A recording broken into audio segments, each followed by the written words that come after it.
ప్రధానంగా మీరు అమ్మవారిని కోరుకోవాల్సింది ఏంటంటే వాళ్ళు పోవాలి, వీళ్ళు ఇదైపోవాలి, అవన్నీ కోరకండి. ఎందుకంటే అవి వేస్ట్. అది అలా కోరుతూ పోతే ప్రపంచంలో మన శక్తి అంతా ఇతరులకి పోసినట్టే. మీరు కోరుకోవలసింది ఏంటనంటే ప్రధానంగా బయట అదే చెప్పి ఊదర కొడుతున్నారు, వాళ్ళ తలకాయలు ఎగిరిపోతాయి, వీళ్ళు ఇలా పోతారు. ఎందుకంటే ఎవరు పోతే ఏంటి, పోకపోతే మనకేంటి, మన మీద వచ్చి పడకుండా ఉంటే చాలు, మనల్ని ఎవరు ఇబ్బంది పెట్టకుండా ఉంటే చాలు. మనం ఎదగాలి అని కోరుకోవాలి. గుర్తుపెట్టుకోండి, మనకు బాధని రెండు రకాలుగా తీర్చుకుంటాం. అవతల వాడిని బాధ పెట్టి మనం బాధ తీర్చుకోవాలనుకునేది ఒక బాధ తీర్చుకోవడం, ఇంకొకటి మనకు బాధ తొలగిపోవాలని చేసే సాధన. ఈ రెండిట్లో ఏది గొప్పదంటారు? అవతల వాడిని బాధ పెట్టడం సాధన కాదు, మనము బాధల నుంచి బయటపడాలి అనుకో.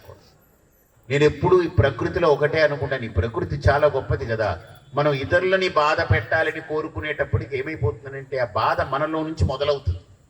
ముందు ఇప్పుడు నిప్పు రాజేసామనుకోండి, దేనో కాల్చాలి, చెత్త పెద్ద కుప్ప వేసాము, దాన్ని కాల్చాలి అనుకుని నిప్పు రాజేసామనుకోండి, ఫస్ట్ కాలేది ఎక్కడ? మన చేతుల్లో నుంచే నిప్పు మొదలవ్వాలి, అంతే కదా. కాబట్టి ముందు నిప్పు ఎక్కడి నుంచి మొదలవుతుంది? మన చేతుల్లో నుంచే మొదలవుతుంది.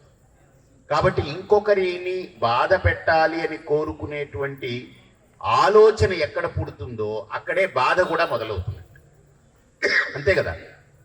కాబట్టి అమ్మవారి యొక్క చాలా విశేషమైనటువంటిది. చాలా మంది బయట టీవీల్లో అక్కడ వీధుల్లో అక్కడిక్కడ వారాహి అమ్మవారు చంపి పాడేస్తారు, వారాహి అమ్మవారు నరికి, వాళ్ళకేం పని పాటు లేదా? మీరు చెప్తే కూర్చుని ఇంకెళ్ళి అందరినీ నరికేసి వెళ్ళాలి. మీరేమన్నా పెద్ద తోపులా తుడుములా? మనం ఏమన్నా బగలాముఖి అమ్మవారు నాలికి పీకేస్తారు, ఈవిడ కూరలతో కురికేస్తారు, ఆవిడేమో బాగా పట్టి రక్కేస్తారు. వాళ్ళు ఏమన్నా పిశాచాలా? వాళ్ళు దెయ్యాలా? వాళ్ళు మహాశక్తి స్వరూపమైనటువంటి దేవతలు. వాళ్ళని ఎందుకు మనం ఆహ్వానిస్తున్నాం, వాళ్ళని ఎందుకు ఆరాధిస్తున్నామని అంటే ఎవరో ఇతరుల గురించి కాదు, వాళ్ళ శక్తిని పిలిచేది. అర్థమైందా? మీ ఇంటికి ఒక మంత్రి గారిని పిలిచారనుకోండి, మంత్రి గారు మీకు పరిచయం అయ్యారు ఎక్కడో, మీకు వారికి మంచి అనుబంధం ఏర్పడింది. మీరు మీ ఇంటికి మీ మంత్రి గారిని పిలిచారనుకోండి, ఊర్లో ఎవరి గురించో అడుగుతారా, లేకపోతే మీ గురించి ఏదైనా కార్యక్రమం ఉంటే అడుగుతారా, చేయించుకుంటారా? ఫస్ట్ ఏంటి? ముందు మన గురించి అడుగుతాం కదా. ఏ ఊర్లో వాళ్ళ గురించి వీళ్ళ గురించి మనకెందుకు సమస్య? మన సమస్య ఏమన్నా ఉంటే, మన బాధ ఏమన్నా ఉంటే చెప్పి, ఈ చేసి పెట్టవయ్యా, నువ్వు మాకు పరిచయం అయ్యావు కాబట్టి రా, మా ఇంటికి వచ్చావు కాబట్టి ఇదిగో కాఫీ తాగుతున్నాం అని చెప్తాం. అలాగనే ఒక దైవాన్ని మనం ఆరాధించేటప్పుడు, మనం ఆ దైవాన్ని మనం ఆహ్వానించుకున్నప్పుడు, మనం ఇతరుల గురించి ఆలోచిస్తే ఆ దైవ శక్తి అంతా ఇతరుల మీదకి వెళ్ళిపోతుంది. మీకు అర్థమైందా? ఇప్పుడు ఇప్పుడు ఇప్పుడు ఇలా వేసారనుకోండి, ఎక్కడికి వచ్చింది? మీకు వచ్చింది. అది ఇక్కడ వేసుకున్నాను అనుకోండి, ఎవరికి వచ్చింది? శక్తిని అటువైపు వేస్తే బయటికి వెళ్ళిపోతుంది, అదే శక్తిని లోపలికి తిప్పుకుంటే మన దగ్గర ఉంటుంది. మీకు శక్తి మీ దగ్గర ఉండాలా, ఇతరులకు ఇవ్వాలా? చెప్పండి. మీ దగ్గరే ఉంచాలి, మీరే దాన్ని వినియోగించుకోవాలి, మీరే దాన్ని పూర్తిగా ఆస్వాదించాలి.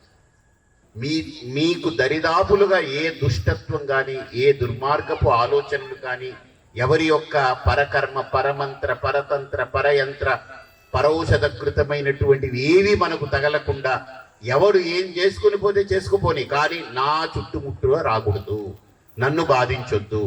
ఎందుకనంటే నన్ను నీ నుండి దూరం చేయకూడదు, నేను ఎప్పుడూ నీతో ఉండాలమ్మా. ఏదైనా బాధలు కష్టాల్లో పడిపోయాననుకో, అది నన్ను ఈడ్చుకుపోతూ ఉంటుంది, నీకు దూరం చేస్తుంది. కాబట్టి నేను సుఖంగా ఉండాలి. కానీ నేను సుఖంగా ఎలా ఉండాలంటే, సుఖంలో కూడా మరిచిపోయి మన ఇష్టం వచ్చినట్టు బతికేస్తాం, మనం దైవాన్ని మరిచిపోతాం. హ్యాపీగా ఉన్నాం అనుకోండి, సరదాగా ఫంక్షన్లో మునిగి తేలిపోతుంటాం, కానీ దైవాన్ని మరిచిపోతాం. కాబట్టి నాకు సుఖం కూడా ఏమిటనంటే, నిన్ను దూరము చెయ్యనటువంటి సుఖం నాకు సుఖం. నీకెప్పటికీ దూరం కాకుండా నిరంతరం సదా సర్వదా నీ స్మరణతో ఉండాలి. బయట ఎక్కడున్నా సరే, ఓ సినిమా హాల్లో కూర్చోండి, ఒక ఫంక్షన్కి వెళ్ళండి, లేదా ఒక ఏదో పెళ్లికి వెళ్ళండి, ఎక్కడికైనా వెళ్ళండి, ఎక్కడ మీరున్నా మీ లోపల అమ్మ మీకు దూరం కాకుండా ఉండగలిగేటువంటి ఆ స్థితిని అమ్మ దగ్గర కోరుకో. అలాగనే బయట ఏది కూడా అమ్మకి మీ నుండి, మిమ్మల్ని అమ్మ నుండి దూరం చేసేటువంటి బాధ వద్దు, సుఖము వద్దు, అవి రెండూ అక్కర్లేదు. అమ్మతో ఎప్పటికీ మనల్ని అంటిపెట్టి ఉంచేటువంటి సౌకర్యమే మనకు సుఖం. అర్థమైందా?